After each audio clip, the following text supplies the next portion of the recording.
सक्षमता उत्तीर्ण शिक्षक नियमावली के विरोध में जाएंगे हाई कोर्ट। 16,409 शिक्षकों ने तबादले के लिए किया आवेदन। शिक्षक संघ की अपील, फॉर्म भरने में न करे जल्दीबाजी। बिहार में 225 करोड़ रुपए में से 1.61 लाख रुपए की टैबलेट की जाएगी खरीदारी। राज्य में अब प्रमंडल स्तर पर होंगे अपीलीय प्राधिकार। हाई कोर्ट में रद्द हुई बेसिक शिक्षकों की तबादला नीति। बिहार को मिली मध्याह्न भोजन योजना की पहली किस्त। बिहार में एरियर भुगतान शुरू, कई शिक्षक अब भी परेशान।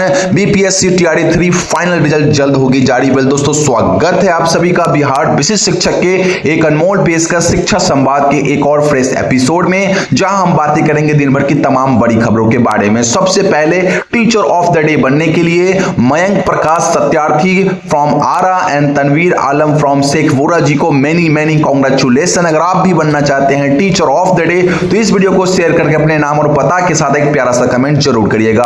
खबरों की सिलसिला स्टार्ट करें। सक्षमता परीक्षा पास करने वाले शिक्षक 2023 की नियमावली से हटकर कार्य किए जाने से नाराज है। उन्होंने सरकार की इस फैसले के खिलाफ पटना हाई कोर्ट जाने का निर्णय लिया है। शिक्षक राजस्थान के एक मामले में सुप्रीम कोर्ट के फैसले को भी आधार बनाएंगे, जिसमें कहा गया है कि भर्ती प्रक्रिया शुरू होने के बाद नियम और अहर्ता में बदलाव नहीं किया जा सकता है। शिक्षक साथियों, यह बड़ी अपडेट है, इस बात को ध्यान रखिएगा। कल ही मैंने बताई थी सुप्रीम कोर्ट का जो फैसला आया था, इसी को भी आधार बना के अब जो है सक्षमता उत्तीर्ण शिक्षक केस करने वाले हैं। वहीं बिहार के 16,409 शिक्षकों ने 2 दिनों में ई शिक्षा कोष पोर्टल पर तबादले के लिए आवेदन किया है। शिक्षा विभाग ने 7 से 22 नवंबर तक आवेदन का समय दिया है। सभी शिक्षकों को कम से कम 3 विकल्प भरने होंगे,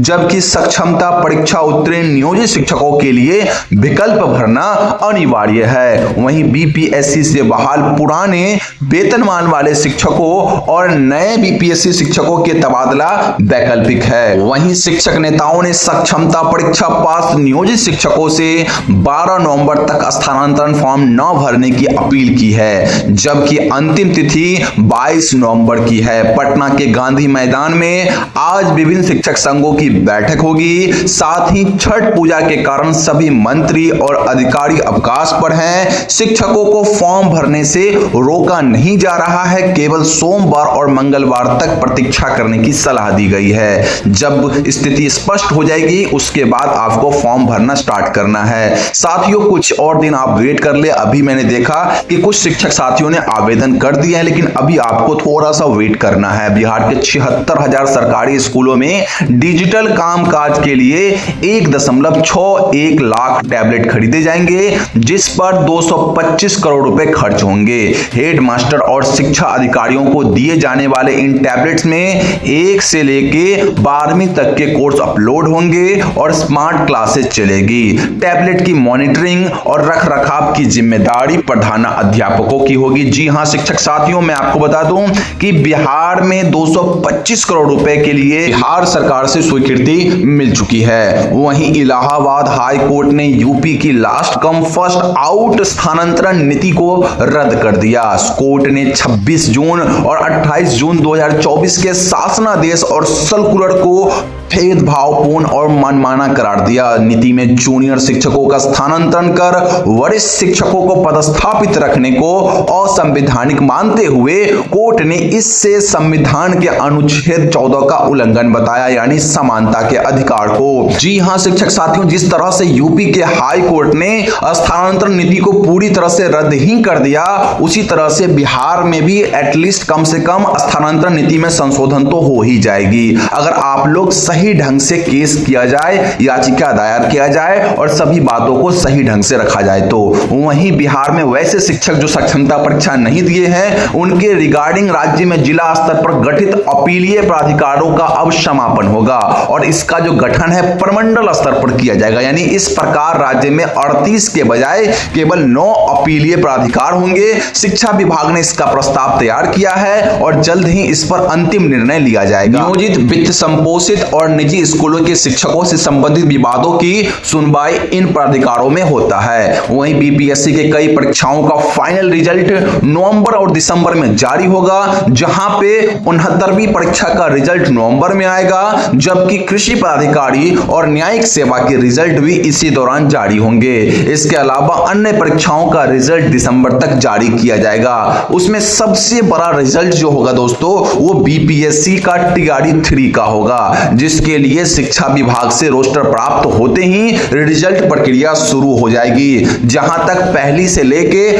8वीं तक का जो है फाइनल रोस्टर विभाग को प्राप्त हो चुका है और आगे अभी प्राप्त होना बाकी है। वहीं बिहार को मध्याह्न भोजन योजना के तहत 242 करोड़ रुपए की पहली किस्त मिली है। इस राशि से 2 लाख रसोइयों को सितंबर और अक्टूबर का जो बकाया मानदेय है वो भुगतान किया जाएगा और यह भुगतान जो है अगले सप्ताह किया जाएगा। इस योजना के लिए केंद्र और राज्य सरकार की 60:40 हिस्सेदारी के तहत कुल 2179 करोड़ रुपए स्वीकृत किए गए हैं। जी हां शिक्षक साथियों, इसी के साथ अगली रिपोर्ट्स की ओर बढ़े तो बिहार में आज से कई जिलों में कुछ एरियर भुगतान प्रक्रिया शुरू हो गई है, लेकिन मधुबनी और भोजपुर जिलों के शिक्षक अभी भी अपनी बड़ी एरियर राशि का भुगतान नहीं होने से परेशान है, जिसमें डीपीई 15% के तहत भुगतान की प्रक्रिया शुरू अभी तक नहीं हुई है, जबकि शिक्षा विभाग द्वारा पत्र भी जारी कर दिया गया है। शिक्षक साथियों से आग्रह है कि वे इस मुद्दे पर दबाव बनाए रखें, क्योंकि अगर अब भुगतान नहीं हुआ तो कैडर परिवर्तन के बाद एरियर भुगतान और मुश्किल हो जाएगा। जी हां शिक्षक साथियों, सक्षमता के बाद तो कैडर परिवर्तन होना तय है। इसी के साथ राष्ट्रीय आय सह मेधा छात्रवृत्ति योजना के तहत बिहार के 5433 मेधावी छात्र छात्राओं का चयन किया जाएगा। पूरे देश से 1 लाख छात्रों का चयन होगा, जिनमें बिहार के लिए 5433 का कोटा तय किया गया है। हर जिले के लिए अलग अलग कोटा निर्धारित किया गया है। SCERT द्वारा लिखित परीक्षा के आधार पर छात्रों का चयन होगा और विद्यालय स्तर पर U-DICE कोड के माध्यम से आवेदनों का सत्यापन किया जाएगा। तो दोस्तों ये थी दिन भर की सभी बड़ी खबरें जो मैंने आपको प्रोवाइड कर दी। अन्य सभी खबरों के लिए बिहार विशिष्ट शिक्षक के ऑफिशियल व्हाट्सएप चैनल से अभी जुड़ना मत भूलिए। लिंक मैं वीडियो के डिस्क्रिप्शन बॉक्स में डाल दूंगा। आपसे पहले कई हजार शिक्षक वहां पे जुड़ के सभी खबरों को पहले पा ले रहे हैं, आप सिर्फ पीछे रह जाना। तो चलिए जाइए और लिंक से हमारे व्हाट्सएप चैनल को ज्वाइन कर लीजिए। बाकी प्रतिदिन सुबह दिन भर की सभी बड़ी खबरों के साथ मैं इसी चैनल पर शिक्षा संवाद नामक एक वीडियो बनाता हूं, जिसमें आपको दिन भर की सभी खबरें प्रोवाइड कर देता हूं। तो अभी कभी इस चैनल को सब्सक्राइब करके बेल आइकन प्रेस कर लीजिए। साथ ही साथ मोटिवेशन के लिए वीडियो को लाइक करके और अपने शिक्षक संबंधित सभी ग्रुप्स में और अपने शिक्षक साथियों के पास इस वीडियो को जरूर पहुंचाइए, ठीक है ना, शेयर करके। बाकी मिलते हैं अगली वीडियो में। जय हिंद।